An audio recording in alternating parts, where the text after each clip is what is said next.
So hi, this is Prabhat Ranjan. आज की इस वीडियो में रिव्यू कर रहे होंगे triple IT Pune, Indian institute of information technology Pune की। तो ट्रिपल आईटी पुणे हमारे पुणे में स्थित एक पब्लिक प्राइवेट पार्टनरशिप मोड वाला कॉलेज है, जिसकी स्थापना 2016 में पुणे महाराष्ट्र में हुई थी। बात कर ले एनआईआरएफ रैंकिंग की, तो अभी तक इन्हें कोई एनआईआरएफ रैंकिंग अवेलेबल नहीं है और हर कॉलेज रिव्यू देख रहा है। आज की इस वीडियो में सबसे पहले इंटरनेट पर जितना भी डेटा अवेलेबल है, like placements, admission process, cut off structure, बहुत क्विकली डिस्कस करने के बाद आराम से इत्मीनान से college and hostel life discuss कर रहे होंगे। तो स्टार्ट करें प्लेसमेंट के साथ। तो हमारे पास 2022 का प्लेसमेंट डेटा है, जिसमें ओवरऑल 2022 का प्लेसमेंट परसेंटेज 88.46% रहा। अब इसमें ब्रांच वाइज तो नहीं दिया गया, बट कंप्यूटर साइंस में आप लगभग 90 टू 95 मानकर चल सकते हो, और इलेक्ट्रॉनिक्स में लगभग 90% या 85 से 90 के आसपास। मीडियम पैकेज की बात कर ले तो कंप्यूटर साइंस इंजीनियरिंग में 14 एलपीए, इलेक्ट्रॉनिक्स एंड कम्युनिकेशन में 9 एलपीए। हाईएस्ट पैकेज में आपको कंप्यूटर साइंस में मिला था 43.5 एलपीए और इलेक्ट्रॉनिक्स एंड कम्युनिकेशन में 53 एलपीए। एवरेज पैकेज की बात कर ले तो कंप्यूटर साइंस इंजीनियरिंग में मिला था 16.6 एलपीए और इलेक्ट्रॉनिक्स एंड कम्युनिकेशन में 11.9 एलपीए। अब 2023 का कुछ ओवरऑल डेटा है, लाइक हाईएस्ट पैकेज 53 एलपीए था और ओवरऑल एवरेज पैकेज 16.25 एलपीए। तो प्लेसमेंट्स काफी बढ़िया है। 2016 में नया नया ट्रिपल आईटी खुला है, उसके बावजूद भी काफी तगड़े प्लेसमेंट्स देखने को मिल रहे हैं। बात कर ले अगर हम एडमिशन प्रोसेस की, तो सबसे पहले आपको जेईई मेंस का एग्जाम देना होगा। जेईई मेंस में जो भी रैंक बनेगा उसके बेसिस पर जोसा सीसेप काउंसलिंग में आपको कॉलेजेस और ब्रांचेस अलॉट हो रहे होंगे। बात कर ले कट ऑफ की, तो हमारे पास जोसा 2023 round 6 general student gender neutral category cut off के स्क्रीनशॉट लगे हुए हैं। Like computer science engineering close हो गया था 16,952 रैंक पर, और वहीं इलेक्ट्रॉनिक्स एंड कम्युनिकेशन क्लोज हुआ था 22,399।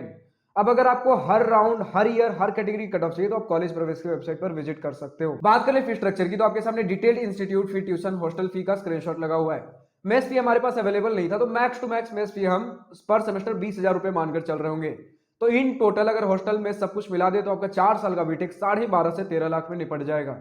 तो फाइनली हम पहुंचते हैं अपने college and hostel life most awaited topic के ऊपर। तो सबसे पहले इसी पॉइंट के साथ स्टार्ट कर दूं कि अभी अपने टेम्पररी कैंपस से ऑपरेट करें, जो कि लगभग 10 एकड़ का काफी एक छोटा कैंपस एरिया है, जो कि रियली एक प्रॉब्लम है इस कैंपस को लेकर। बट बताया जा रहा है कि 2025 तक आपको परमानेंट कैंपस देखने को मिल जाएगा। अब 2025 आप मिनिमम मानकर चलिए, क्योंकि गवर्नमेंट का काम आप समझते हो, तो 1-2 साल डिले भी हो सकता है। 2025 में अगर आपको परमानेंट कैंपस मिल जाती है तो बढ़िया बात है, बट एकदम से मन में ठान नहीं लेना। 1-2 साल और डिले मानकर आप चल सकते हो। टेम्पररी कैंपस भले ही आपका 10 एकर्स का है, जिसमें बहुत सारी फैसिलिटीज लैकिंग है, लेकिन 2025 में भी अगर आपको परमानेंट कैंपस मिलता है तो वो 100 एकर्स का कैंपस है, बट बहुत सारी फैसिलिटीज अचानक से नहीं मिल जाती है।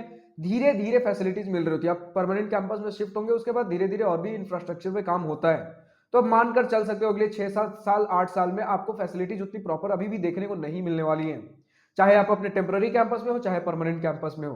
बात कर ले अगर हम टेम्पररी कैंपस की, तो मैंने बता दिया 10 एकर्स का एक छोटा सा कैंपस है, बट इसमें फैसिलिटीज जो भी आपके बेसिक फैसिलिटीज है वो सारी चीजें आपको देखने को मिल जाती है। लाइक लाइब्रेरी हो गया, canteen, cafeterias, mess, hostels, academic building, सारी ही चीजें हैं।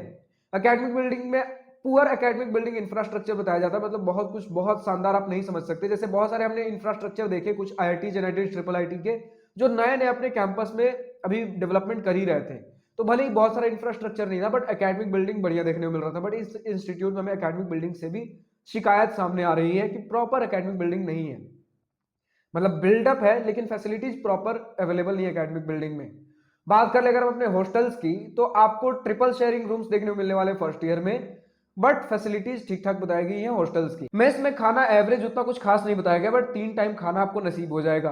मेस का खाना पसंद नहीं आ रहा तो आप कैंटीन, कैफेटेरिया चले जाइए। इसी के साथ अगर हम बात करें स्पोर्ट्स फैसिलिटी की, तो बहुत कुछ स्पोर्ट्स फैसिलिटी अवेलेबल नहीं है। क्रिकेट, बैडमिंटन, फुटबॉल जैसे बेसिक बेसिक चीजें मिल जाएंगी, बट जिम भी अवेलेबल है साथ ही साथ। क्योंकि बहुत सारे हमने देखे छोटे छोटे जो हमारे कैंपस है उनमें जिम की फैसिलिटी नहीं होती, बट इस इंस्टीट्यूट में है। लाइब्रेरी आपके पास अवेलेबल है, जिसमें सिटिंग कैपेसिटी उतनी कुछ खास नहीं है, बट बुक्स अवेलेबल है ठीक ठाक। तो बेसिकली ओवरऑल मैं यही कहना चाहता हूं कि बेसिक बेसिक फैसिलिटीज अवेलेबल हैं, लेकिन आप बहुत ज्यादा लेविश, बहुत ज्यादा ये सारी चीजें नहीं सोच सकते। बात करें स्टूडेंट एक्टिविटीज एंड क्लब्स की, तो आपको ठीक ठाक क्लब्स, चाहे वो कल्चरल क्लब्स हो, टेक्निकल क्लब्स हो, सारी चीजें देखने को मिल जाएंगी, लेकिन मोस्टली आपको कोडिंग वाले क्लब्स ज्यादा देखने को मिल रहे होंगे। इसी के साथ अगर हम बात करें कोडिंग कल्चर की, तो कोडिंग कल्चर काफी तगड़ा है, क्योंकि हम बात करें one of the best triple ITs की। ऑफ कोर्स आप इसे ट्रिपल आईटी हैदराबाद, बैंगलोर, इलाहाबाद के लेवल पर कंपेयर नहीं कर सकते, बट 2016 में जस्ट नया नया स्थित हुआ है, उस हिसाब से प्लेसमेंट काफी बढ़िया परफॉर्म कर रहा है। तो कोडिंग कल्चर भी काफी अच्छा है। बात कर रहे हैं अगर हम इनके स्टूडेंट एक्टिविटीज में फेस्ट की, तो एनुअल फेस्ट आपको ठीक ठाक देखने को मिल जाएंगे, लेकिन जो आप आईआईटी, एनआईटी में और इवन बड़े बड़े ट्रिपल आईटी में जो एक्टिविटीज फेस्ट देखते हो उस लेवल पर नहीं हो रहा होगा। तो कॉलेज लाइफ और कैंपस आपको कॉम्प्रोमाइज करना पड़ेगा, बट एक ठीक ठाक कट ऑफ पर आपको एक बढ़िया प्लेसमेंट्स दिखने को मिल जाएंगे। तो क्या थे इस कॉलेज के प्रोज एंड कॉन्स, हमने आज के इस वीडियो में डिस्कस करने की कोशिश की है।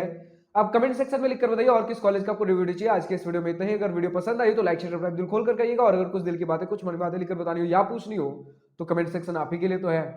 तो thank you for watching this video. Good bye, nice day, wish you all the best for future, enjoy journey.